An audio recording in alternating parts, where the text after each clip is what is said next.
Friends who once crowded his table at restaurants stopped answering his calls. His phone, once buzzing with invitations and deals, grew quieter each week. He tried to borrow money, but no one trusted him. "You're reckless, Richard," one former associate said bluntly. "You live like money has no tomorrow." That night, Richard stared at the ceiling, his chest heavy with the reality he could no longer ignore. He was a man who had built his reputation on borrowed bricks, and now the walls were falling.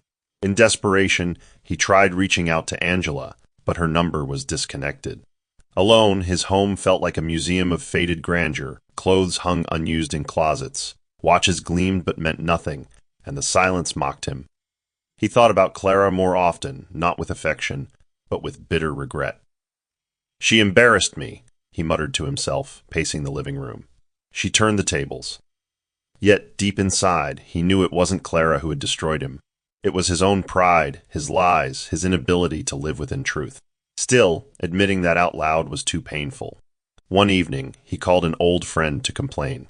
"She works at the bank," Richard said, voice sharp. "She must have leaked something to ruin me." The friend sighed. "No, Richard, you ruined yourself. Everyone knew your debts were piling up. She just didn't cover for you." Richard hung up, furious but unable to argue. The truth sat heavy in his chest. Clara had not betrayed him, she had simply let the truth breathe. Clara continued to grow at the bank, but something deeper began to shift in her heart. She was no longer simply surviving, she was discovering her own worth.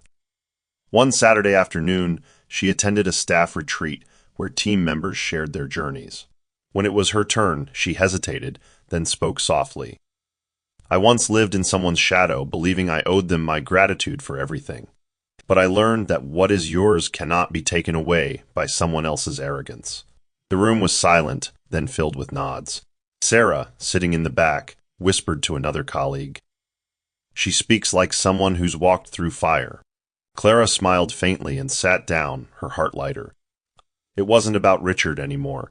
It was about reclaiming the narrative of her life. Her aunt noticed the change, too. Over a dinner of jollof rice and fried plantain, her